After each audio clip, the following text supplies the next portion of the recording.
Hey guys, it's Dejon here from Purpose Nation, and this is episode 5 of the Finding Your Purpose podcast. And today I have Joseph Hogue. Am I saying that correctly? It's just fine. Thanks, Dejon. Awesome. All right, so we have a bad habit just like messing up people's name, and he is a YouTuber with like over 500,000 subscribers, and he talks about money and finances. And Joseph, could you mind like just like talk a little bit more about like what you do, like a nice little like introduction about yourself? Sure, sure. Well, thanks for having me. Talking to you earlier before the podcast, it's amazing your story as well, and really like to get that perspective because I think that's really what drew me into YouTube. Come Mhm. from an equity analyst background. After joining the Marine Corps, I went into equity analysis. Really, fell in love with that idea of making your money work for you, work for you. Making your money grow by itself. So got into stock analysis, investment analysis, things like that. Worked for venture capital as well as private wealth management, and there came a point after years of doing that that I realized these are not really the kind of people that I relate to or I want to work with. You're working in venture capital, private wealth management, things like that. You're only working with those accredited investors, the million net worth plus kind of people. And it's really not where I come from, right? So I wanted to get back to kind of Main Street investors, back to talking to regular people. So I started the blogs in 2014, transitioned that into YouTube in 2017, and it's just been amazing. The growth has been exponential. It's been great getting that face-to-face connection that you get with people on YouTube, and really feeling that personal relationship you get with people and growing a community. So it's great. It's really what I live for, to reach out and help people change their lives. I love it, and I love how you said like just like making your money work for you. Like we all heard it like growing up, but like once you actually like especially like earn like your first like couple $1,000s online, almost like the equivalent of like a paycheck or more. It's just Sure. like a complete like just mindset change overnight. It It's just is. absolutely insane. It So is. They say the first million is the hardest, but yeah, I think it's the first hundred, right? oh In yeah. anything you do, whether it's making your first hundred in investing, whether it's making it through a side hustle or work from home online or something, once you get that validation that you can make money doing this, doing something like that, then that's all the motivation you need to really supercharge your income. Absolutely, yep. And that mindset also applies towards other things, it's just like getting over that little I'm not sure probation period's the right word to Yeah, say, kind of like that little but once you get over it, you're like, oh, it's not that bad, and just do it over and over again. So it's gonna be a good episode. Yeah. So definitely. yeah, we got a lot to talk about. But before we hop into it, one thing I like asking like all my guests is like just like a little bit more like, about like where they grew up, what do you do as far as like hobbies? Can you tell us a bit more about that? Sure, sure. Well, you grew up in Des Moines, Iowa, so not necessarily farm and country, but not the big city either. Kind of that in between. Joined the Marine Corps, went out of high school, and I guess growing up, typical reading, liked playing sports with my friends, and really, kind of got into the money, the idea of money pretty often, pretty early, right? Wouldn't say I grew up on the wrong side of the tracks, but maybe on the tracks themselves, right?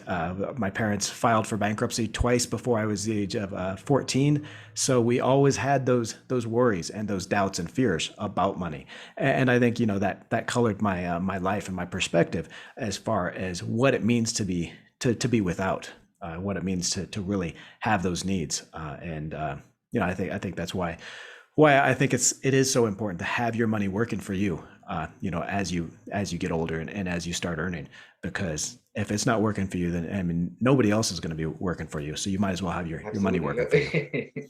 Yep, absolutely. And just to touch back up on you being in the Marine Corps, because my mom, she was in the Air Force, so Okay. we moved around a lot, kind of got a little bit into like military, just like the whole just like being part of like just like growing up military. So was that like out of like choice? Did so after like you graduated high school, was that like you didn't know what to do, so you went down that path, or you already like could you like talk a little bit more about that? Sure, sure. Well, actually, out of high school, we had a junior ROTC program in high school, and had a lot of fun in that. I actually graduated as the commander of that little unit there in high school. Loved it. Went to college to into the officer corps at first, and decided it just really wasn't for me. And again, I think it goes back to that idea of I really don't relate to the higher echelon, the management type people, and the high net worth kind of people. I like being down there, being there with the grunts, and with the regular people. And so actually dropped out of college the first time around, and went, enlisted into the Marine Corps. Once I got out, I went back to college, of course, and finished my degree, and started my career. But I think it was so pivotal to get that experience, in the enlistment, get that discipline that I needed, that I was really lacking before. Hmm. Yeah, that's one thing I love about just like the military in general. I never went through the mil. I'm 21 years old. I haven't been on that route, but I've grew up doing Boy Scouts. I'm actually an Eagle Scout, so Okay, that kind of gave me sure, like discipline, kind of like the structure as far as like getting things done, and just like merit badges, values, sticking to those values and everything. So yeah, but absolutely. probably not as structured as the the Marine Corps. Man, but there were some hard days at scout camp, but yeah, probably not as structured Marine Corps. So so you graduate college, so like when it comes to like, I guess like creating like side streams of incomes for you, what made you look to like making money online? Sure, sure. Well, like I said, I wanted to really transition the business into my own online businesses, and really be able to reach a different community. The thing is, after researching, okay, how much do bloggers make? How much do YouTubers make? And how much do people make online? It is not much. In fact, it can be zero for many months. And so I knew I needed that change of income, that stability in income, to be able to support myself, support my family at the time. And so I kind of transitioned slowly from an equity analyst career, which pays very well. So I Mhm. knew I would have to make up quite a bit of income, into freelancing, where basically I was just performing freelance equity analysis for large banks, for other analysts, things like that. That really helped to bridge the gap, I think, so I could do that while I was building my own assets, the blogs, the YouTube channel, things like that, the books. And so, from there, I just kind of I learned what are the different income streams that work, what are the ones that work fastest, and what are the ones that work that make the most money, right? And I think it's a hugely important distinction, because in blogging, in online, influencers, content, that kind of thing, there are things that can work really quickly. Things like self-publishing, right? You can write up a 150, 200-page book within a few months, have it published on the world's largest e-commerce site, right? Billions of people go to Amazon every day to find books, what to read, and things like that. So you can have a product on there within 2 or 3 months, or making money. And I've made all the way up to $1,000, $3,000 a month through books on Amazon. And so that's one of the more immediate things you can do to make money online. Whereas other things like blogging, like a YouTube channel, it's going to potentially take 5, 6, 7 months or more, even to start monetizing sometimes, but to really start bringing in that monthly paycheck that's going to pay the bills. So you really need to understand, what are the income sources that are useful in this line of work, which ones work quickest, which ones can you start immediately to start that paycheck going, while you build those other sources.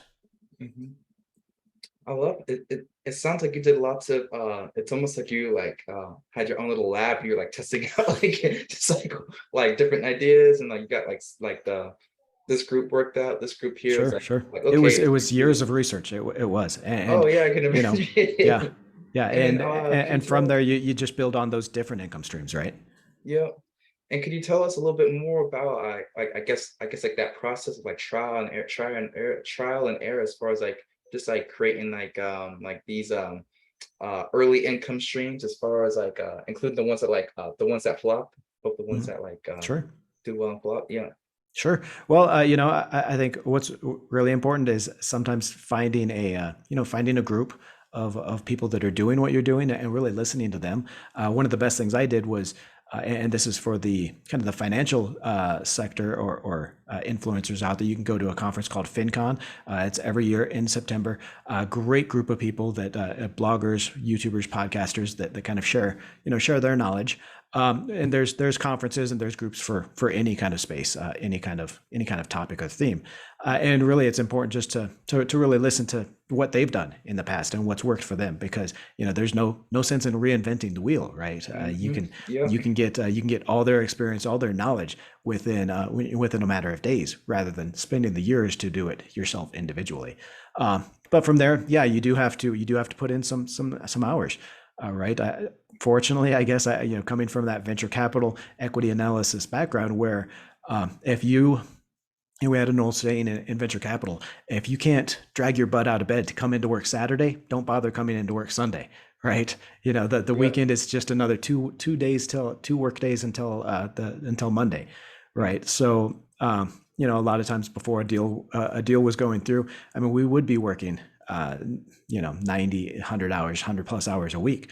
So I was used to really putting in those hours and really researching. And I think it's not something that, if you're just getting started, that you have to do. You just have to understand, if you're not willing to put in the hours and put in the work and the research to learn how to be successful, then you're going to kind of, extend that learning curve and that training period that you're going to have to go through, right? So whether you want to work 40, 50 hours a week, or whether you're willing to put in 100 hours a week, you're just going to, if you're only willing to do 40 hours a week, you're just going to have to do it twice as long, Mhm. and to really learn.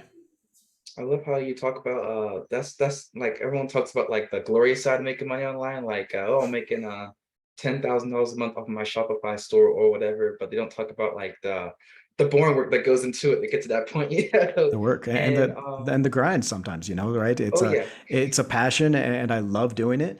But anything you do, 40, 50 hours a week plus, or whatever, it is going to be a job occasionally. So you've got to really understand that, yeah, sometimes it's not going to be jumping out of bed every single morning and just loving what you do. Sometimes it is a job, and you really have to just grind through it and Yep. set those points when you're working. But more often than not, I mean, I come from plenty of years working in the office, and I know how much of a pain it can be when you really don't like your job. It's amazing, when you do find something that you enjoy doing, you find your purpose in that job, and what kind of a difference that change makes in your motivation and your outlook and just your life itself.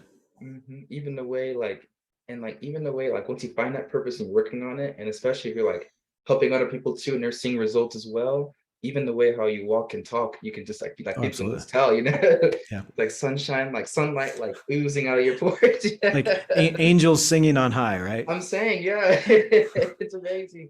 So curious, because like for me, like I'm a pretty good self learner too. Like I went through my whole book reading stage. I'm always like I don't watch TV shows and movies. I'm like during my free time, like I'm always like learning like a new form of marketing or something. Like I just like that. But for me, like my weakness was sales, so I had to go out and I had to like buy like a sales like get a mentor for sales to kind of help me with that. Was there like a did you ever have to go out during like your like researching phase to really like seek paid help as far as like acquiring a specific skill or learning about something in particular? Sure. Well, I think, so as far as paid consulting and things like that, I guess I did, take some courses online, as far as like Google Ads. Learned how to do those. I learned how to, basically using the camera and things like that, because I've never been really technical with electronic equipment, anything like that. So I did have to learn, how to use a camera, and how Yeah. to edit, things like that. I would say, for the most part, though, if you're considering, especially some of those higher price courses, you don't need them. You can find anything and everything online for free, through YouTube videos, through an internet search. It might not be quite as laid out, quite as easily and well defined as a structured course, but you can find it. So what I would say is, if you are going to pay for a course, go to maybe a lower price platform, maybe like Udemy, which has courses for 15, $20. Look around there first, and from there you can go to once you know what it is you're looking for to learn, and exactly what you don't know, because that's really the problem with for most people is they don't know what they don't know.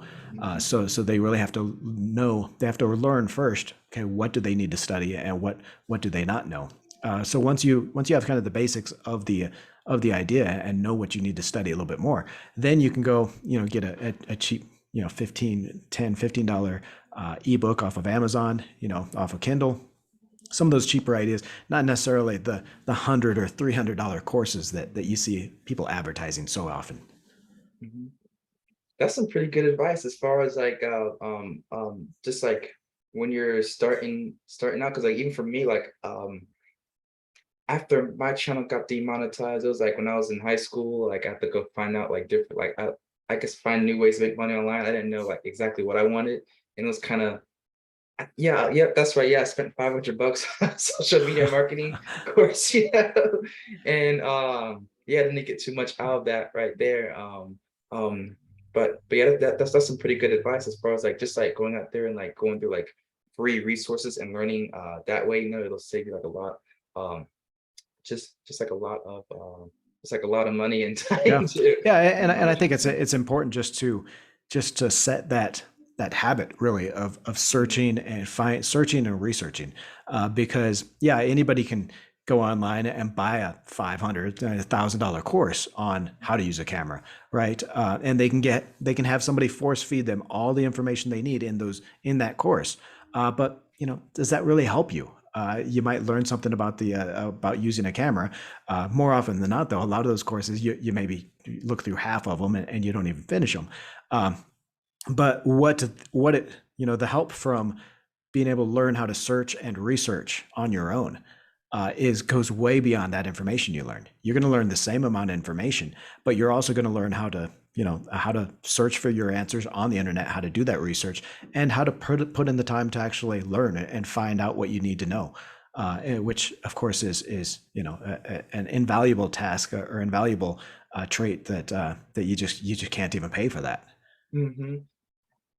So, what made you like look into like YouTube specifically, like doubling down on that to really Sure, really like grow your sure. audience online? Yeah, well, it was almost out of accident, really. I started the blogs in 2014, and they were going very well. They were paying the bills. They were growing. And 2015, I started a YouTube channel, basically just as a way to host videos, video summaries that I would then put on the blogs, right? And so it was 2 3 minute summaries of a blog post. I would just record it out and then host it on YouTube and put it on the blog, really just for the blog's sake, to keep time on page and some of those other good Google factors that you want on a blog. Yeah. Never really did anything. I had all of maybe 12 videos, I think, on that YouTube channel from 2015 to 2017. Mhm. End of 2017, just one day, I noticed Yeah. a ginormous spike in traffic to the blogs. I mean, we're talking like tens of thousands of views. And what had Wow. happened is a YouTuber had mentioned one of my articles. She mentioned my article, kind of talked through it, and then provided a link in the description.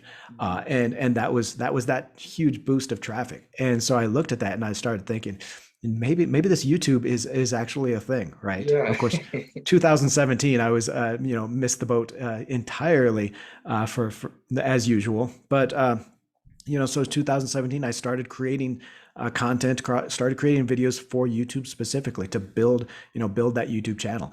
And yeah, the growth has just been exponential.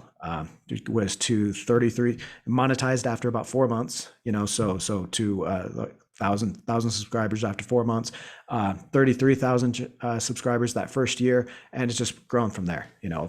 Almost 5 years later now, 565,000 subscribers, and just love it. Love that face to face feel you get. Yeah. That's amazing. I love the story about how you becoming a YouTuber wasn't like your first intention. You're kind of using it as a way to like host your videos. That's the same way how I got into YouTube as well. Okay. I was actually homeschooled. Yeah. And I played this one game just like just all day long because I finished my work like at 9 a.m. in the morning. and I knew this game like so much. I'd go and create like videos of like me doing like different things. Because I was afraid I was gonna forget it one day. And then yeah, I check up on my channel like 6 months later after like uploading my whole database online. I forgot the videos were public, and yeah, like had 1,000 subscribers. One video had Wow. like 10,000 views, and that kind of like piqued my interest into YouTube. So it's crazy how you kind of got into YouTube by accident, you know? Yeah. Yeah. So yeah, Yeah.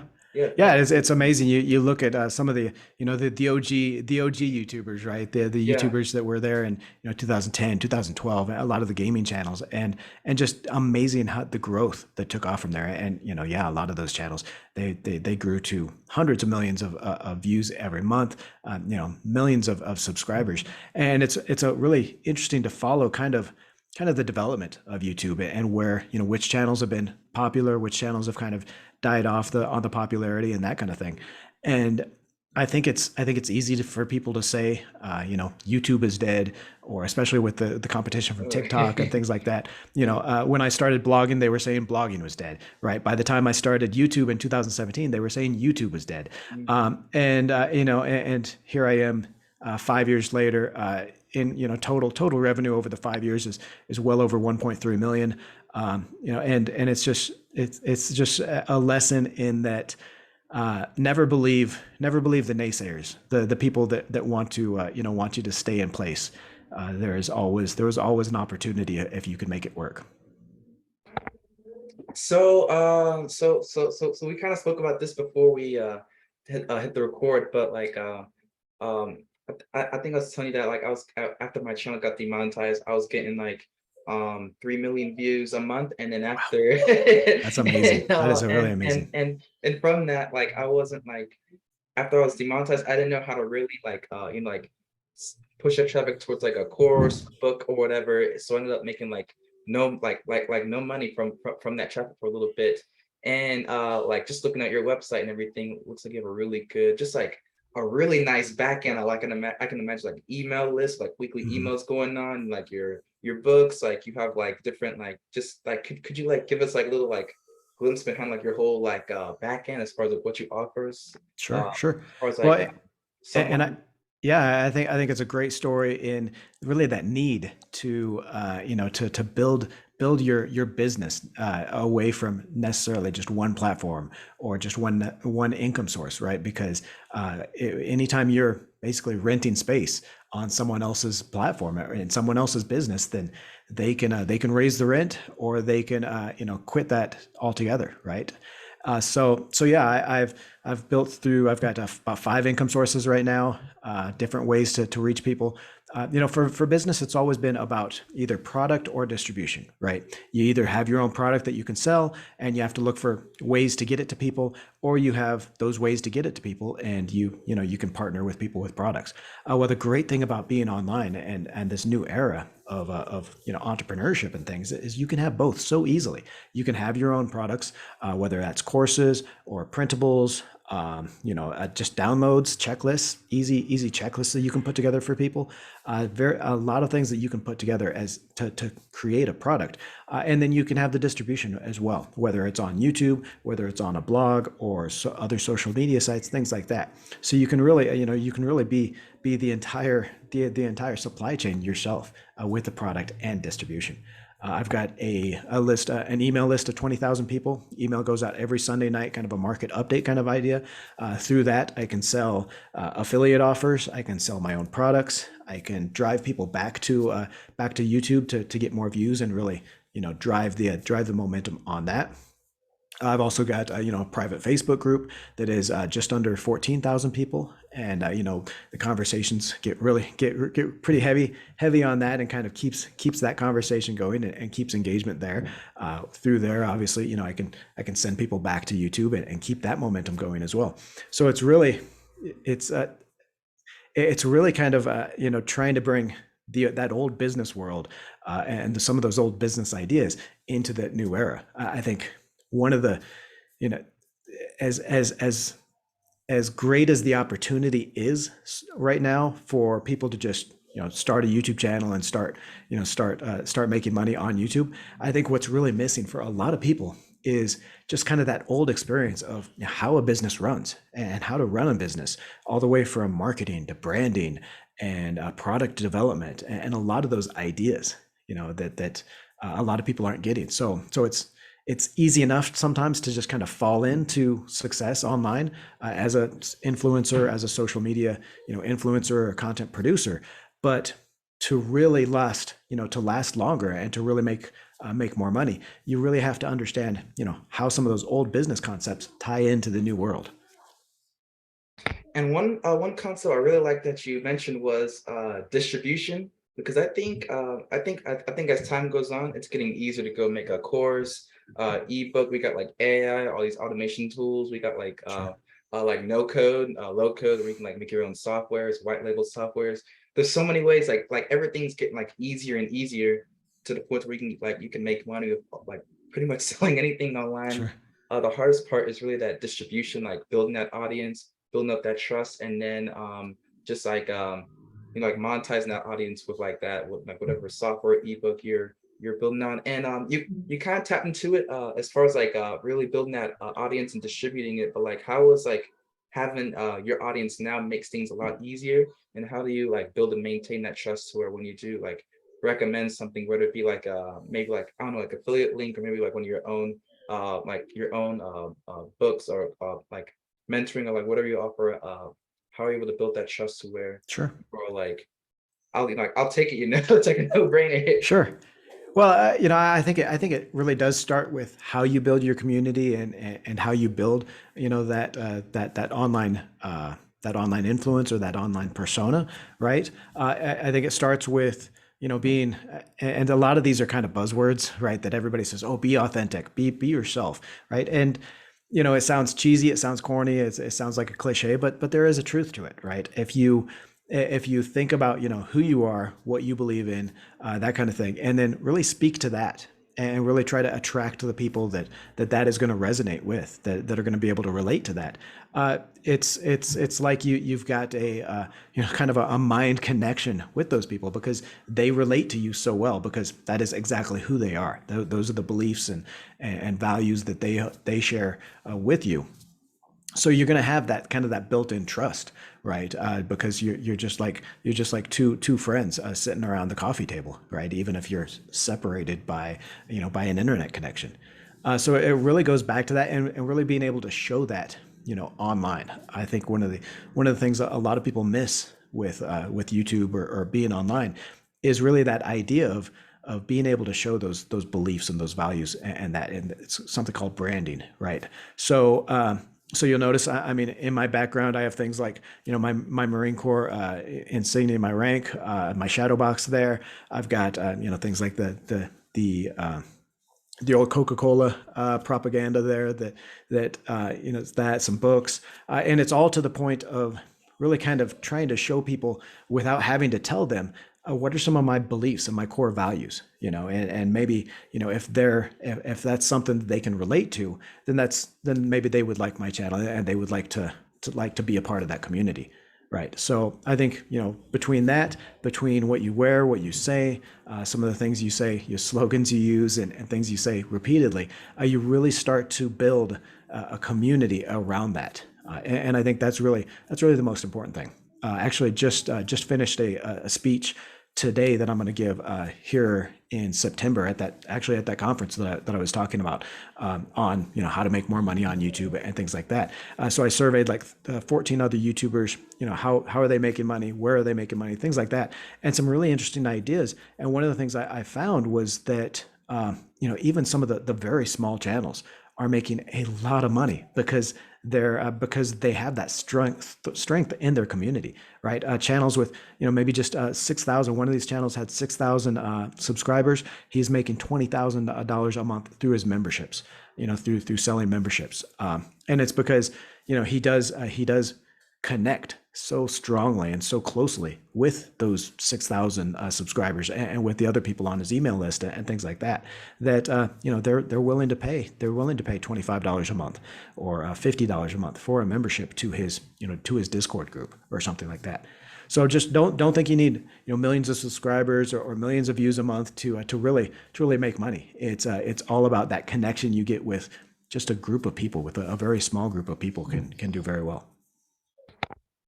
Yep, and I actually learned that earlier this year. Like I always knew about that concept, but it wasn't until I came across people that had like literally like 500, 1,000 subscribers, making a couple $1,000s a month just by building that connection with their Yeah, audience, and then like also having like a well like planned out like back end as far as like taking them off of YouTube and then upsell them towards like the different memberships and programs and all that stuff right there. sure. But Sure. For a lot of that, it kind of goes into that idea of learning marketing, learning how marketing works.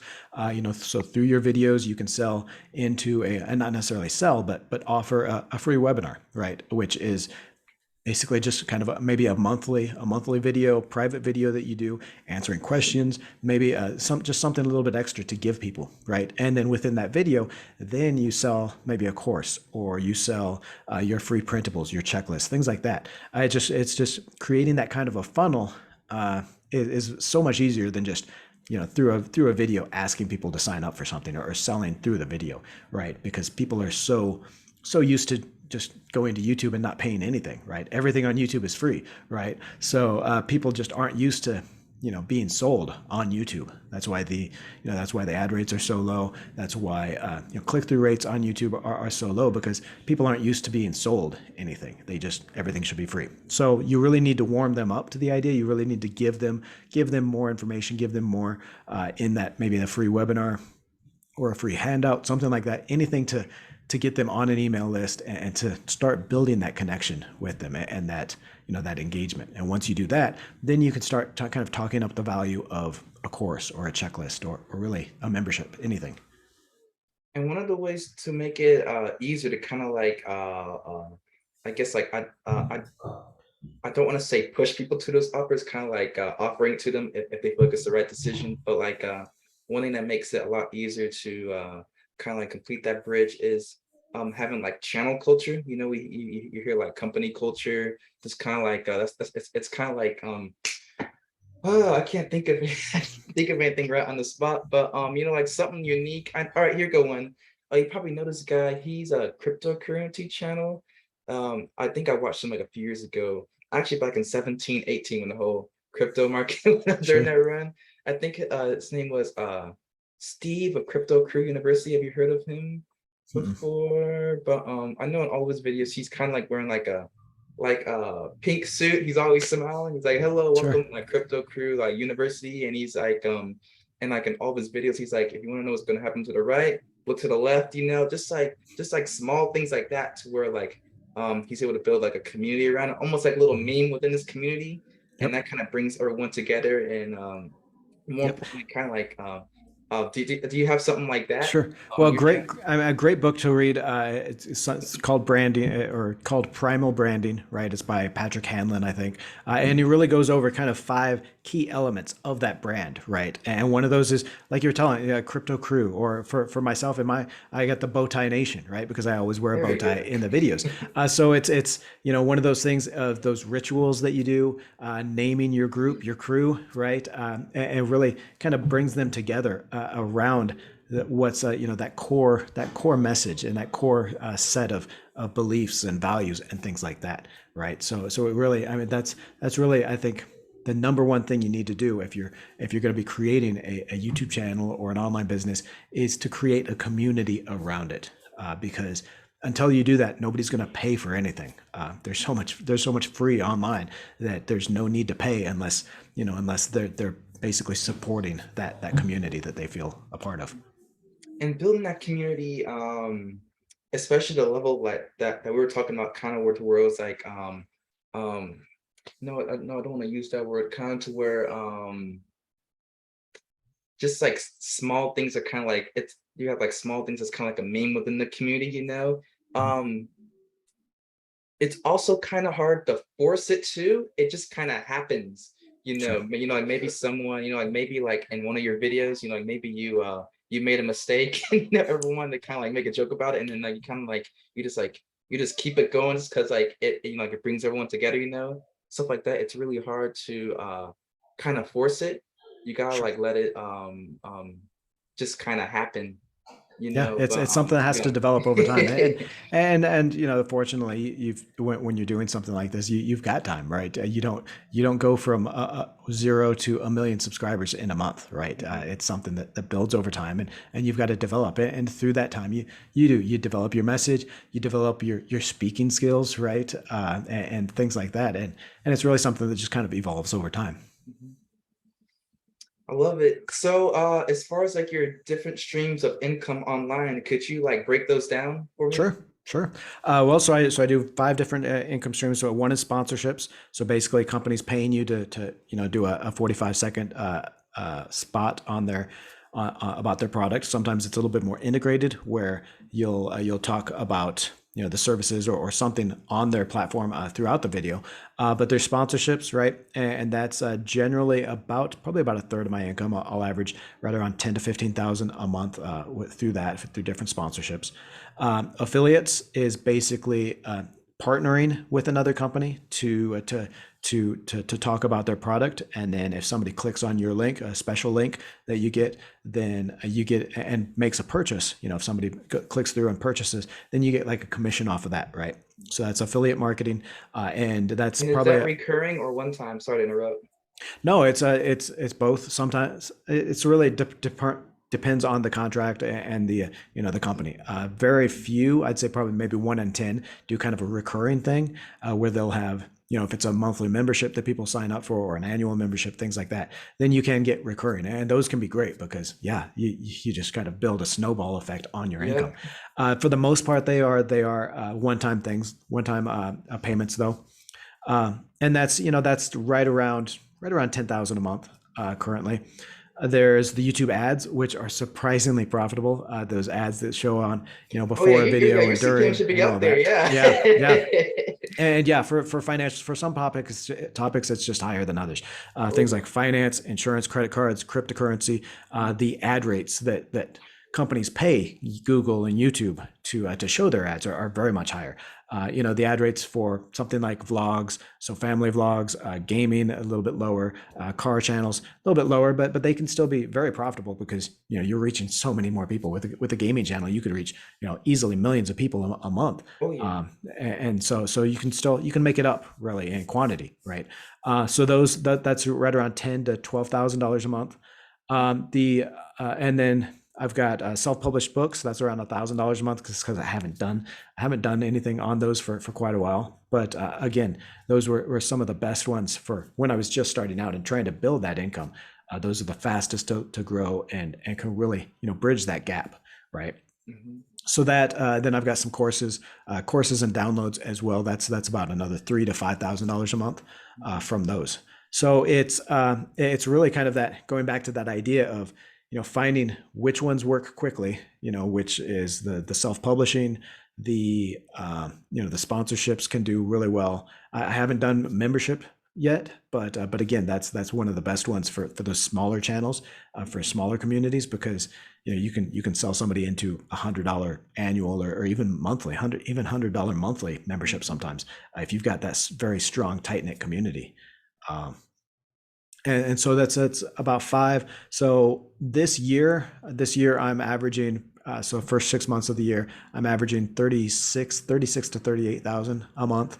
It's actually down quite a bit from last year. You know, last year everyone was investing, everyone was making money Oh yeah. through Yeah. stocks. So of course, traffic was quite a bit higher last year, and it was right around 46,000 a month last year. Is what the business made.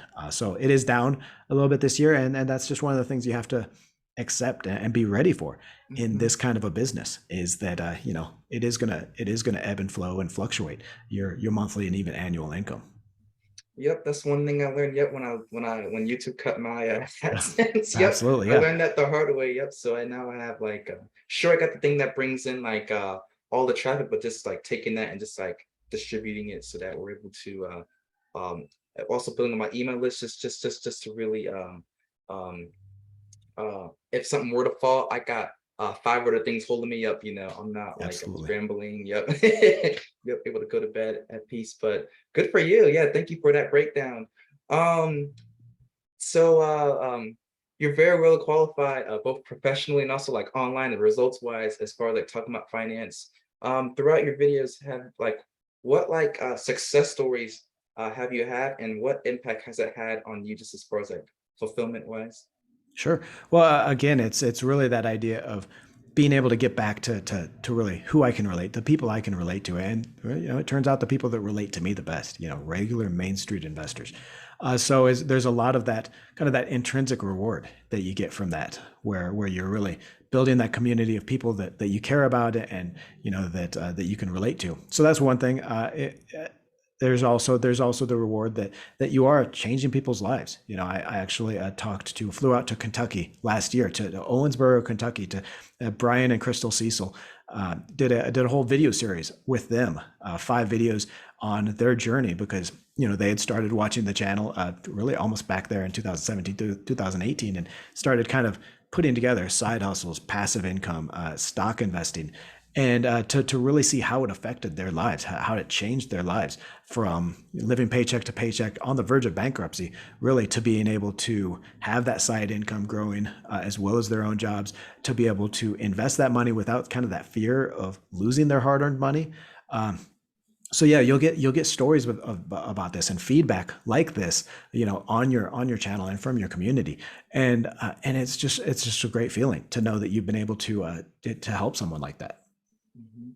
And also gives you the motivation to really just go out there and crank out another video, because like Yeah. we do got those days where like it's like dang, like like maybe I should stay in bed today.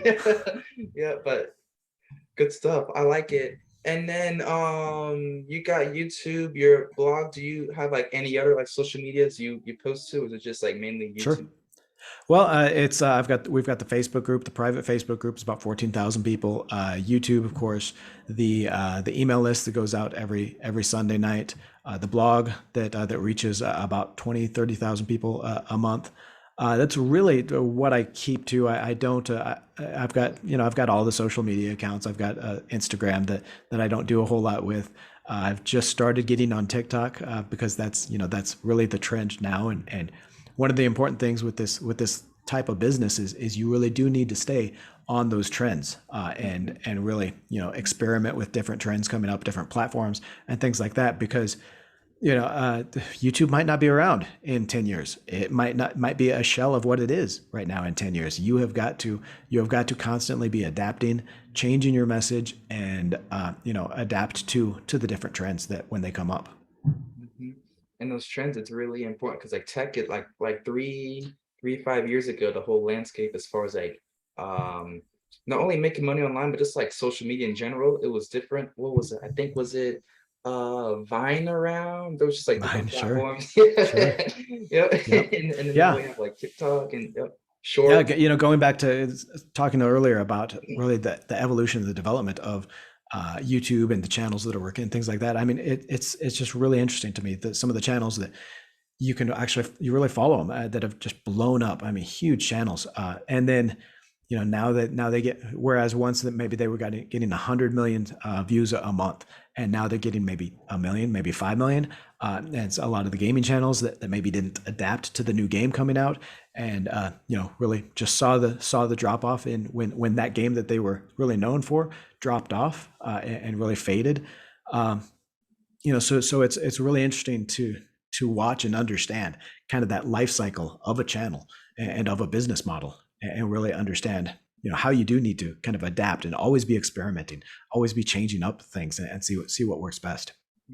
Yeah, and that's the whole point of just like me running this podcast, and also my seriousentrepreneur.com, is really it's easier to build a roof when there's sunshine there, Yep. So just like just Absolutely. showcasing different ways people can like build an audience, and also leverage it to not only build up different streams of income, but also like yesterday I was talking to this one doctor. She has like 1 million subscribers, and she uses like her audience to really accelerate her career. So like as far as like networking other professionals, and just like really like making more money through that way. So like there's just so many ways to be proactive, to where when that does so to where when it does rain, you're not too down bad, so Yeah. yeah, I love Yeah, it's it. interesting. Yeah, I like that analogy. You're really, building your roof when the sun's shining, because it's so true. Whatever business model you're using, whatever business you're in, or wherever you're at, it will rain eventually. Oh And yeah, yep. whether you get wet and and cold, or you stay high and dry and doing well, depends on, did you already build that roof? hmm And on the flip side of that, for people like getting started as far as like building their passive income, uh, there's not gonna be money coming in for maybe like a few Sure, months, maybe a few years, depending on your effort, But like sure. eventually, like I don't want to say bad luck, but like hard times to turn into good times. You just gotta like stick it out, show up every day, and grind it out. And you, Joseph, it looks like you definitely went through that path. It's certainly paid off. So yeah, I love it. So to wrap things up, do you have like any exciting plans for the future, just as far as like your brand as a whole? Is there anything like any new books, anything you Sure. I mean, just really growing the community on YouTube there, reaching people in different ways. I'd really like to kind of try more of a little bit more of a vlog format in the videos, really. So going back to that idea of experimenting, seeing what works. Most of my videos are very much presentation style. I'm sitting here at the desk and talking to the camera. I'd like to, incorporate a little, maybe some other formats in that. And I think that's important to really give people different formats, whether it's, around town, vlog style kind of thing. Still sharing the same information, but just sharing it in a little bit different idea, different way. I think is really important to keep that dynamism in your in your videos. I saw who was it, Alex Ramirez? He said that maintenance is a myth. You always need to be improving, trying out new things for your That's smart. yep. So I love how you're just like trying out new things, even if it like flops at your scale, Yeah. at least you Oh tried it, yeah. like, all right, that Yeah. format Well, doesn't work. you look at the best tech companies. The best tech companies, the ones that perform the best, are the ones that spend billions of dollars in research and development, right? What made Intel really the behemoth, the leader, the number one leader in semiconductors all those years ago, was it would spend 20 or 30% of its sales back on research development, learning, developing those new chips and researching and things like that. And what really destroyed them, why Intel has done nothing over the past 10 years, is because they stopped doing that. They really stopped spending on that research and development, and lost that competitive advantage. And I think it's a warning, it's a story that anyone can use, even in a small business, right? An entrepreneurship kind of, or online business. You may not be spending the billions of dollars in research and development, but you are still spending your time. You're still spending, your time, researching new trends, figuring out what works, figuring out what doesn't work, and really, growing your channel through that experimentation. And if you don't do that, you may do well briefly. You may get lucky and do really well briefly, but it won't last. It will not last. Mm-hmm. Yep, because like when you stop, everything's all right in the moment, but life keeps moving on, Mother Nature, Yep. Yep. like things keep moving on, like the whole life death cycle keeps going on, and then like before you know it, you're left behind, So I think that's really important, especially like in the online space, especially as like a content creator specifically. Sure. Um, two more questions for you. So Sure. if you could do it all over again, what would you do differently? I would start sooner. Like I said, I didn't start YouTube until 2017, which, I look at some of the channels that were around 2012, 2013, and obviously millions and tens of millions of subscribers, and think, man, I could be right there already. So it's something that you do whenever you start. You always wish you had started sooner. So I don't think, don't necessarily get hung up on that, but get started. If you're thinking about doing something like this, if you're thinking about starting your own business, get started. Even if it's just 5 hours a week, experimenting, kind of building it slowly, just get started. Get it going. Done is better than perfect. Yep, absolutely. That's one thing I always tell myself whenever I feel like just like where I'm like, oh, like maybe I'll try it in like a month or so. I'll just be like, no, let me just Um, head head go head first into it. And then my last question for you, I like asking all my guests this question, but like if you could do one thing every day for the rest of your life, what would it be? that Mm, makes you happy. one, if I could do one thing That makes you happy. that makes me happy. Yeah, well, okay. If it didn't get old, I think it would get old really quick. But this is, I guess, kind of a weird thing about me well, really only people in the community in my YouTube community know. But every Friday night, I like to I'll sit down with a glass of Jack on the rocks and watch old Mhm. episodes of Twilight Zone, right? So and the really old episodes, right, from the '60s. Yeah, Only 156 episodes of them, so if I watch 2 or 3 episodes a week, then they don't get too old too quickly. I think if I did it yeah. every single day, they would get. I'd go through them too quickly, over and over again. But yeah, I just love kind of relaxing and watching those. Kind of weird, kind of quirky, but that's what I like to do.